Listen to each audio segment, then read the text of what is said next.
So I went back and laid out all the project field investigations that I had done while working at CTL. So this was a typical investigation where client would cost down, and for this one we were to look at the concrete facade.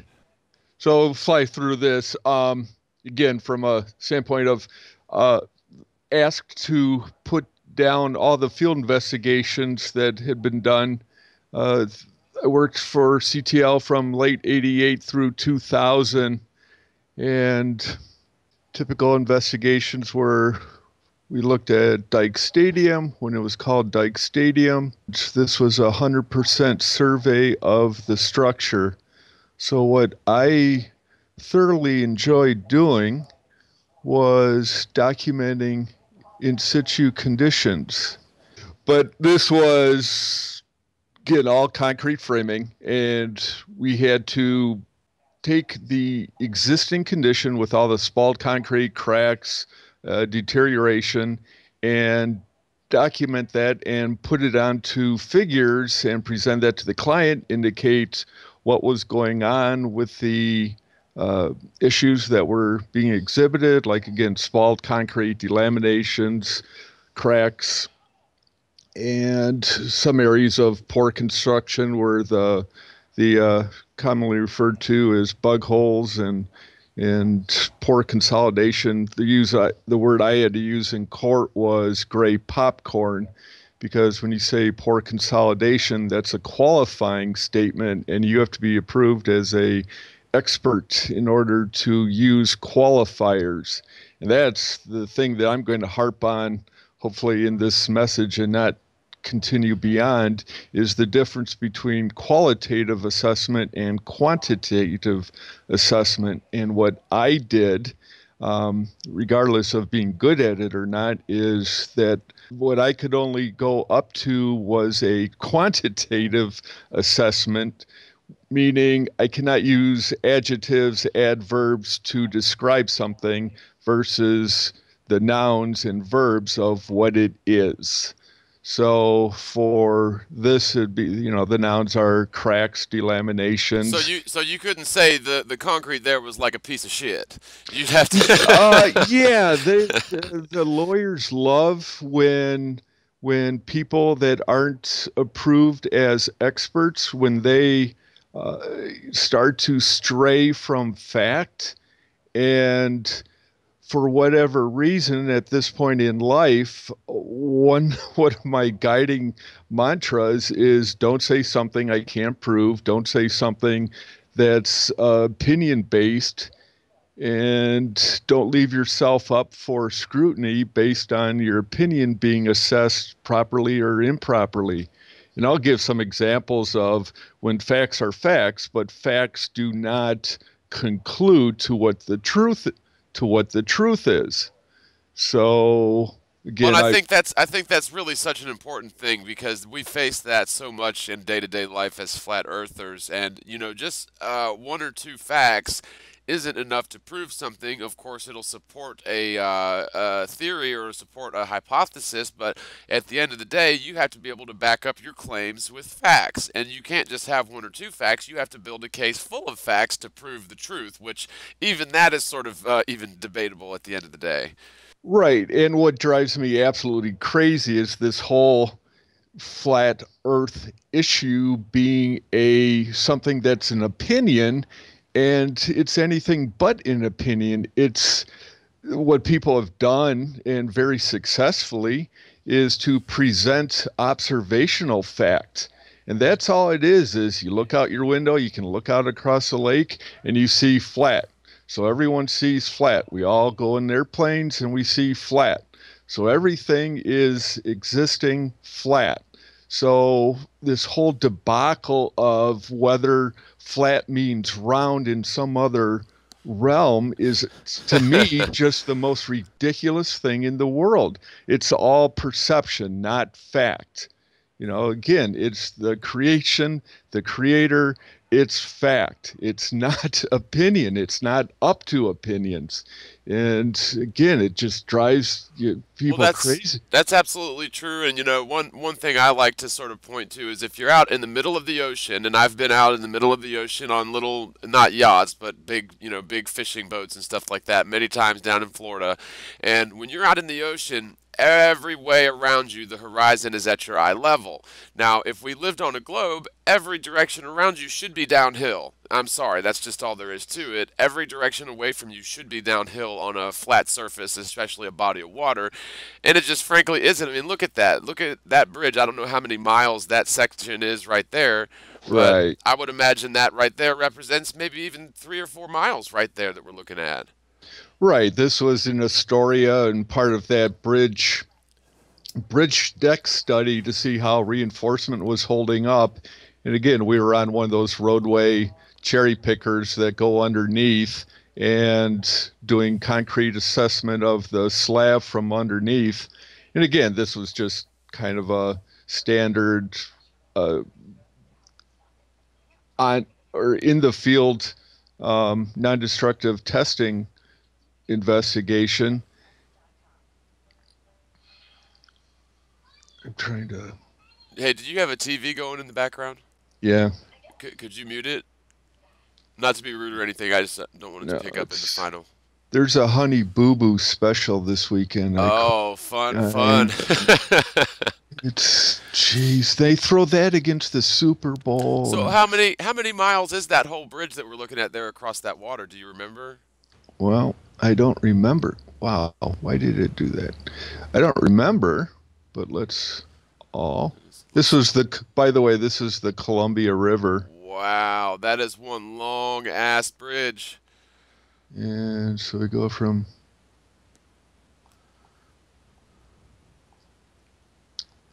I'd there. have to say that's 20 miles. I don't remember if it's that. So we're at 3.1 miles. I said 3.1 miles. That's what I thought. We can make it more. It's Yeah, there we go. there we go. It's 228,000 inches. yeah. Have you looked at the 6 Mile Bridge down in the southern tip of Florida? Oh, yeah, we can go That's to crazy. Boca. Well, not to interrupt your dissertation or your presentation rather, but I always get sort of excited when I see very long, very straight bridges because that would be a very good indicator to me of any sort of curvature. Yeah. And again, time me on this because I don't want to spend very long on this. I'm just going to fly through the list on the Sure. left. We And got about another hour before I have to dead stop, so we yeah, got but plenty of I time. will bore myself to tears on I No, you're okay. fine. You're fine. We don't even have to do all this in one day, obviously. So just Okay. do what you do, man. Okay, so the Bremerton dry docks, the USS Missouri was dry docked in one of these. I don't remember which one it was, but they have the gates that shut everything off, drain the water out.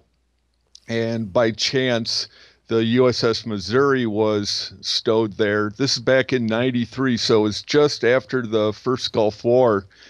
And just from a historic significance, he had that awe of, being in the presence of this magnificent, piece of iron. And you could see all the dings and torpedo hits and everything else. And um, the first thing I did was I went out and bought a little model to see if the accuracy of the hull that I saw was what was depicted in models. And in the stern, there was a little cavity cut out where little mini subs could hide Huh. during things. So you Oh get all these wow. little war stories when you yak with the guy who's giving you permission to go around. And we weren't allowed to use cameras, but for the field investigation, they let me, and I snuck a few that were just incredible. Of the stern, the things, the entire ship was sitting on little blocks of wood. It was again just fascinating from a kid standpoint. That's So awesome. Hey Brian, real quick, yeah, I'm gonna go refill coffee. So if you want to take 2 or 3, I'll be right back. okay, Sorry about that. no, no problem. Well, John's gone. I don't know if he's recording, but I'll just keep yakking. So Lugard Altus was an open canal liner, and had a great guy with me, John Delaney, if he's out there. Hey, John. And what we did was 100% survey of the canal liner. This was a brand new construction. And what happened was, this is actually the second time that they went to build it because the first one absolutely fell apart.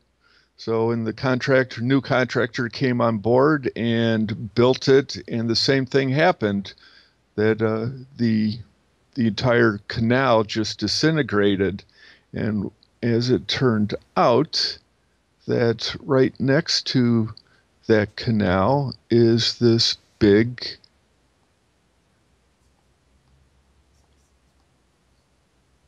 mountain. It's about 400 feet high. Oh, okay. I'm coming back. I'm coming back. Were you I'm back. recording? Yeah, we're recording the whole time.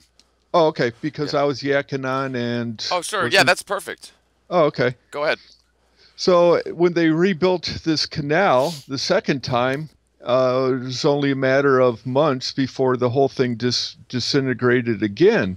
So the contractor, in good faith, I believe, tore out what he had built and built it again. And again, the definition of madness is repeating the same thing over and over and getting the same results and hoping they're different ones. Yep. And as it turned out, this is one of your standard design oops where here was the canal, and here you've got a 400-foot high mountain, basically like a wart in the terrain. And what happened was during rain showers and rainy seasons, that the waterhead here, as it sifted through gravity, would just blow out this canal liner. So Yep. And I would say the laws of density, but yes, we will say gravity because it's an idea of things that what goes up must come down. We don't necessarily mean gravity in an Einsteinian sense where we're talking about a warping of space-time. Just saying. wow, you use big. Well, and it's funny because before I took the break, I was going to mention that the ship that was docked. To me, huge ships that are made out of tons and tons of steel and iron is just amazing that they float. And until you understand the laws of density and buoyancy, you could easily say that a 100-ton ship is defying the laws of gravity, right? Because it's floating on top of water where it should sink. But it's really just a ratio of the surface area to the it's about density and buoyancy. It's those laws that are involved. The surface area of the ship versus the total weight of the water that it displaces is going to determine whether or not it floats. And so the term gravity as what goes up must come down really isn't even a true observation because 100 tons of ship don't come down. They float on top of water where they should sink if they weren't situated or designed in such a way so that the surface area sort of out amplifies or out what's the word I'm looking for, outdoes the downward tendency. Anyway, go ahead, Brian. Well, those were the exact words I was going to use, but you put it very articulately. Whatever. Sometimes So I that lose. was Sometimes I lose myself. bridge down the Florida Keys, again, part of that long-term study for the International Lead Zinc Research Organization, ILSRO, and looking to see how the galvanized reinforcement was holding up in a salt environment. This was a project in Louisiana, Plaquemine, Louisiana, one of those towns that hee haw salutes. Population, okay. And this was a little, probably a 1,500 volume or resident wastewater treatment facility that wanted to expand and get into the water business. And so they built a new chlorine contact chamber and clarifier and built this tank. And within months of it being constructed, it was leaking. It was leaking into this creek. The EPA came along, did tests, and there was massive leakage with the chlorine in the ground and into the creek. So they shut down operation. The construction cost was around 1.2 million. And again, these are by memory, and it could be a rusty memory at that. So again, being a numbers person to And that's fine. We're just sort of going over a sample of some of your work, just to give the viewers a background of sort of what you've been involved in and what your right. expertise is. So that's perfectly fine with me. If it was 1.3 million, we're not going to crucify you, so don't worry. Well, the asterisk items from this project were it was such a heavy litigation, and they had a team of lawyers from New Orleans and Baton Rouge, and then the lawyers for us had issues with the lawyers from the defense standpoint, and it was we represented the village of Plaquemine, and the other side represented the contractor. Yeah. And so you had the egos between the lawyers going on, and then the lawyers hate engineers because engineers are very technical oriented and have a hard time disseminating things to real people, which I agree. And so the lawyers play their little games between the lawyers, they play their little games between engineers, and the lawyer from our side just looked at me and said, "Oh, you're from Chicago. You one of those highfalutin faggots that like the Cubs, aren't you?" Oh And I Lord. was like, "Wow, we're on the same team, coach. Wow. Thanks." Oh, and that was he was on your own side of the litigation. Yeah, he was just, and afterwards he was saying, "I just want to see how you respond to criticism and if you get all defensive and fly off on the handle."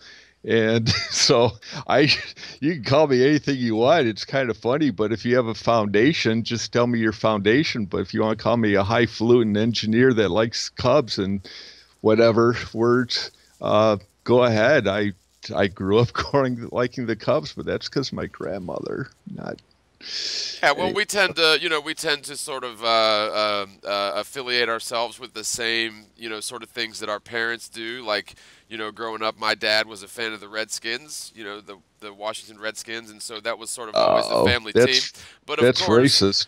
but of course, his sister was a big time Cowboys fan. She ended up living in Texas for many years, and so it was always fun around Thanksgiving time, you know.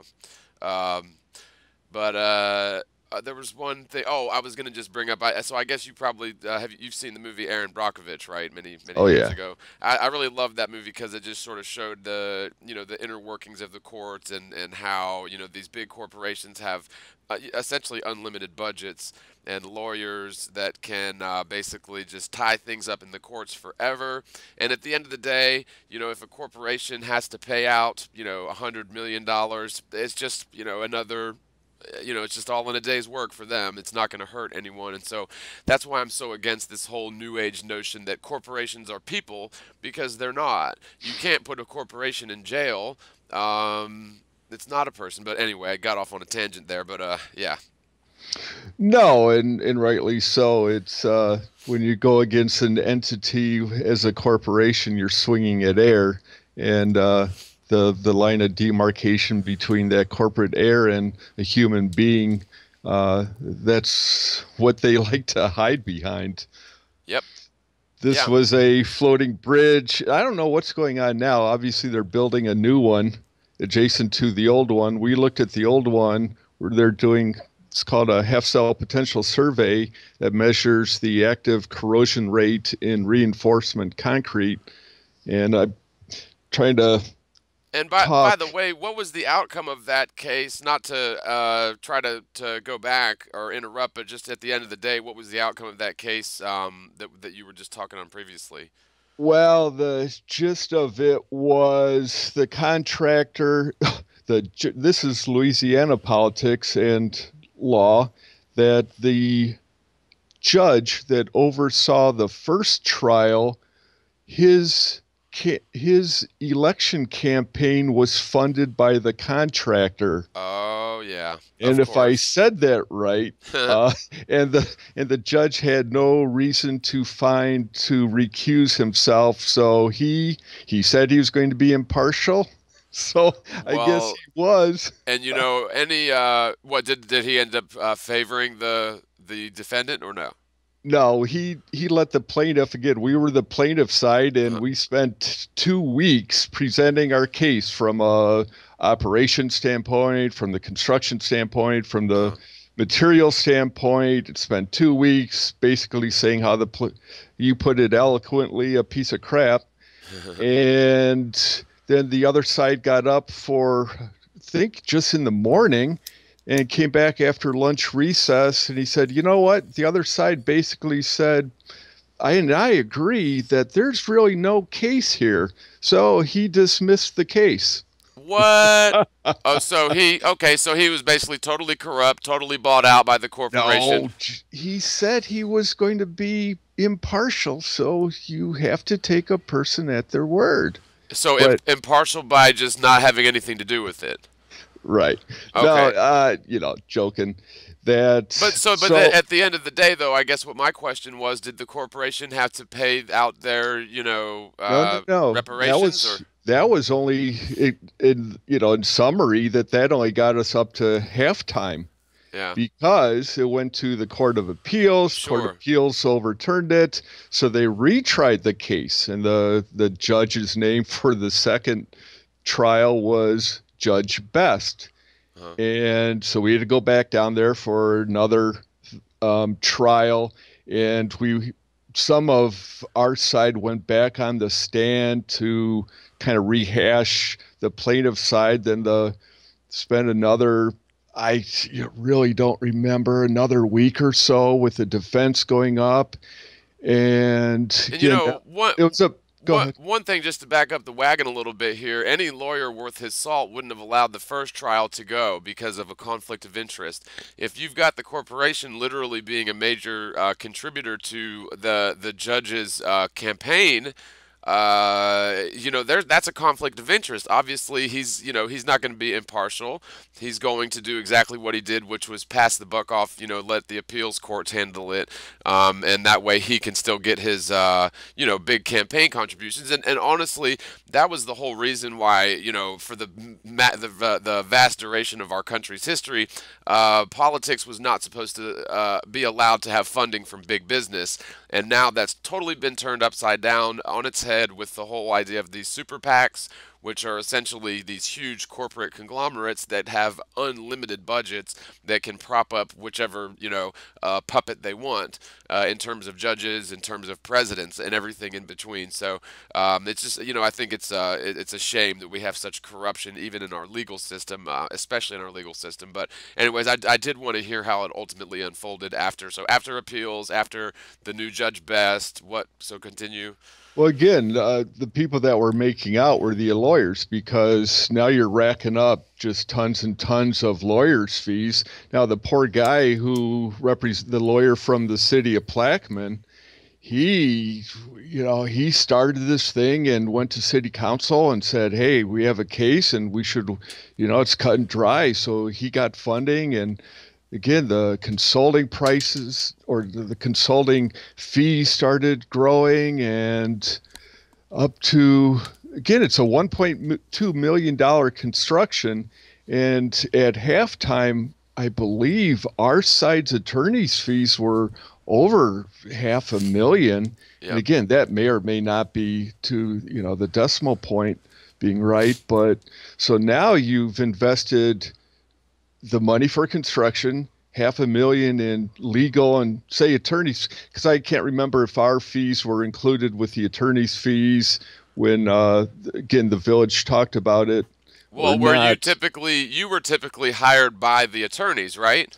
Again, that's a accounting issue that it depends on how the whole setup is. That lawyers sometimes hire the engineering or their witnesses and then submit their bill to their client. Sometimes the client, being the village, hires the engineer directly. I see what you're saying. Okay, so it sort of Right. depends. It sort of depends. Okay, and just so we can get this on the record, and I know the answer to this, but have you been hired by anyone to represent the flat Earth, or this is just something that you sort Oh of did no. naturally, grassrootsly?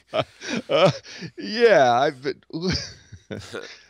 No. Okay. Is there such an entity that from Flat Earth that writes checks?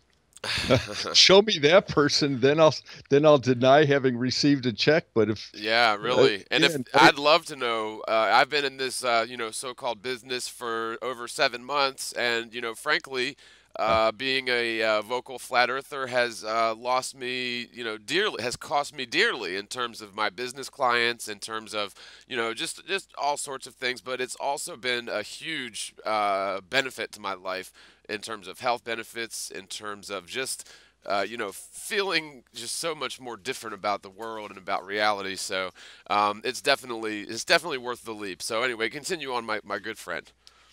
yeah, no, again, if people want to make accusations and make their own opines on another individual, certainly anyone can say with their opinion and make anything up. But if you want to go the fact-finding litigation route, is lay your foundation. If you lay out a foundation and connect the dots, and the connection of the dots lead to that final exclamation point, then you've proven your case. But to come out blindly and make accusations that may seem credible but mean nothing, it's kind of ridiculous. So Well, and again, I'll that's touch on how that. that's sort of what's happened with our whole scientific community, especially with the theoretical physics community. You've got these propped up quote unquote geniuses like Einstein, like Newton, like Cavendish, who basically come out asserting things very loudly, and they've got scientific communities or goons to back them, like the American Dental Association got behind fluoride, and they had a few paid Freemasonic high up dentists to sort of push that whole I thing. don't know what But happened here. but yeah, no, but honestly, I see what you're saying, that if people start repeating things, or people come out with just something that sounds credible with no evidence, it doesn't prove anything. It just it shows how easily people can be persuaded. So it's critical for us to look at the evidence and the facts, and follow that where they lead us to. Right. So if people go by consider the source, you've got the source making the accusation, then you've got the ears that are hearing that source. And people want to assess both of them. So, in our case, we yacked on our case to a judge, but one might get the notion that the judge already had a preconceived opinion of things, which would probably make it a subjective opinion, and the conclusion was already there. The good thing is, in a litigation like that, is all the testimonies on record. So when you put everything in black and white, and when you read the transcripts from depositions and courtroom testimony, that you remove the emotional element of it, it does include all the stammering uhs and just hearing myself going on for the first time on record here, that I'm getting my ums and Well, let me ask. I've got a question for you. Without moving the screen, if yep. you could sort of go back to where you had it. Sorry, I was just going to ask you a question, because again, I hadn't played around with the Google Earth Pro ever, so it's very interesting to me. Now, if you look towards the top left of the screen, you have all those piers. If you were to draw a straight line from those piers all the way across through the Blue Man to the other side of the water, how many miles is that? That's and we're looking at Brooklyn, New York here, but if you could just measure out how many miles it is from, well, you're backing out kind of too far there. I was just if you could zoom back in. And just, yeah, go back up, go up. Well, now we done gone too far. I was just curious to know. You want to know this waterway? Well, no, no, no. No, if we could just go back up to where we were looking at that Blue Man standing. Wherever he went. There we go. Now zoom back out to where we had it before. So you don't even have to move the screen once we get it to where we had it before. Now, okay, that's perfect. That's fine. A little too far. Okay. Um, if you were to measure from the piers on the northwest side, I guess we're looking in a northerly fashion. The piers on the northwest side of Brooklyn, all the way across down to the piers on the southeast side of Brooklyn. How many miles are we talking about there? I'm just trying to figure out how big that landmass, how wide across is that peninsula? So uh, using the delay where the cursor is now. I would say right to the inner edge of the piers, so right to the edge of the island or the edge of the peninsula, whatever it is. I guess Brooklyn's an island, isn't it? Oh no, Technically. Brooklyn's over here. This is Long Island, Okay. or Well, I mean Manhattan. Manhattan's an island. There you go. Okay. So anyway, I was like, if you were to draw and measure I don't know, I guess it's about a 45-degree angle from those piers through the Blue Man to the other side of Brooklyn, where like you've got the other, there sort of looks like water with little islands and junk in it. Um, well, that's sort of if you were to tilt that line clockwise and shrink it down. I'm just looking at the size of Brooklyn from this basically, yep, the widest point. Um, so from there to there, and maybe bring the other end of the line into the edge. Yep, I that's got what you. I'm looking for. Is just how many miles is that?